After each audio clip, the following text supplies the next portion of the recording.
Welcome to Investors Insights, where today's topic is global tensions. I'm joined today by Ashley Page and Ty Miller, and we just got out of a great discussion about the issues that are going on in Israel, how it may impact the U.S. markets. And then also Ty brought it back to the U.S., reminding us what is also, there's still an economy here growing, and the jobs number on Friday that was the biggest news report of the week kind of got buried. And so I appreciate Ty bringing things back in. So today we want to start, though, with the global tensions and the issues happening over in Israel. Now, traditionally, this has an immediate flow through to U.S. markets in bond prices. You usually see bond prices rise and yields falling. You usually see dollar currency movement, and then the oil market. The challenge is today, thanks to it being a holiday, the bond market and banks are actually closed. And so we're not seeing that full push through of news reports and impact on U.S. markets. What we're seeing, though, is that oil prices are higher, stocks are lower, but we're not getting a full picture. And so as things develop, we reserve the right to change our opinions. We're not geopolitical experts. We're obviously not going to speak on the humanitarian tragedy that's going on over there. We're trying to look at this mainly through a market impact and where it directly impacts our clients. And so as things stand now, that remains very up in the air and uncertain, but we're watching closely and we will remain dynamic. If you have any questions, please reach out to us. We love to talk about how this may impact your portfolio, how this may impact the markets as the realities on the ground unfold. But for now, we're really focusing on, we're seeing a higher oil prices as expected and a slightly lower stock market, but that's not really flowing through to major uncertainty. With that said, let me shift to Ty. Ty, thank you for bringing up what was, when we closed the doors on Friday, the biggest news report of the week, which was U.S. jobs and how that impacts the Fed. And as you know, the Federal Reserve has had the largest impact on the stock market. So Ty, why don't you fill us in on that?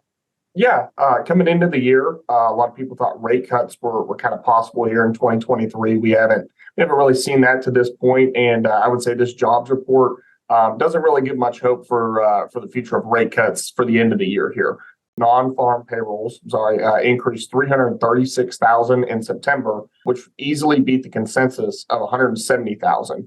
And so the largest kind of increases we saw, leisure and hospitality, healthcare and social assistance. Unemployment rate remained unchanged at 3.8%, and average hourly earnings were up 0.2% in September and are up 4.2% versus a year ago. So while this is a good jobs report, headline number wise, a lot of jobs, low unemployment, wages up, you have to remember that the Fed is looking at this from a perspective of, is the economy overheating? Is the job market, kind of overheating? Is this sustainable? Does this bring more inflation concerns to the table? Things of that nature. And so from a Fed perspective, not really the kind of report you want to see when you're trying to kind of tamp down, kind of expectations there and tamp down inflation. But, again, on the positive side as an economy, it is nice to have a lot of people working and a low unemployment rate. And so that's something we're going to have to monitor as the year goes on and into next year to see what kind of happens as we move along here and what the Fed's decisions are. Yeah, absolutely. Thank you, Ty. And the conflict in Ukraine really puts a light on the fact that the Fed is domestically focused.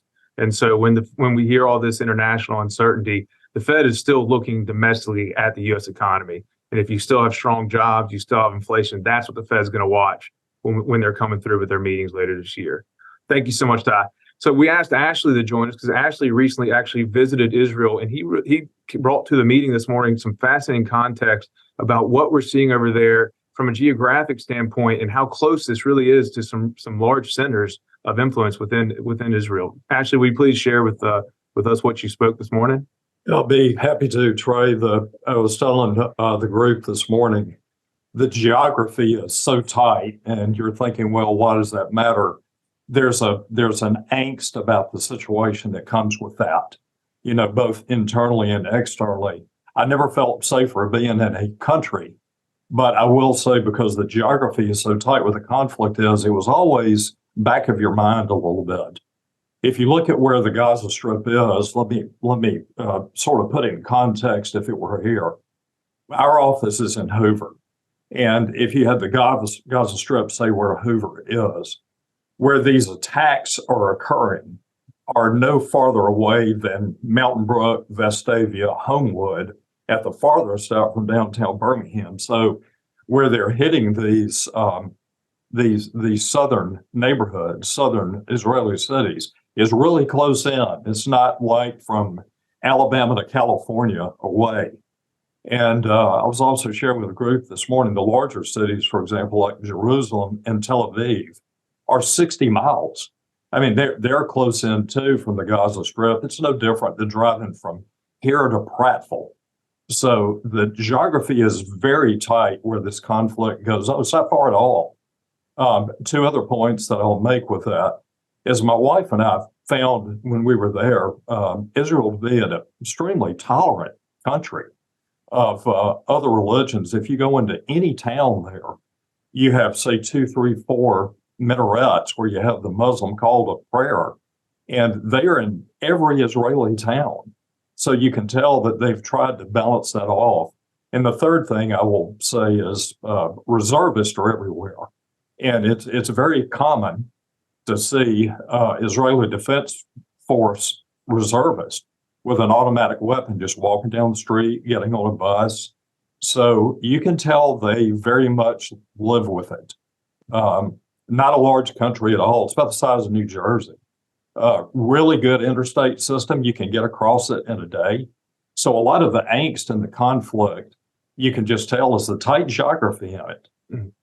Well, yeah, thank you very much, Ashley. That tight geography really points out that there's not an area that could be impacted that won't impact the whole country. And it's a country with a very, from a size to economic impact, it punches well above its weight in terms of market impact based on the size of it. So perfectly said, Dre. That's a great summary of it. Thank you, Ashley, and thank you so much for information. Thank you, Ty, for your information. Very helpful. Like I said previously, please don't hesitate to call us if you have any questions. We're here for you. Thank you so much. Have a great week.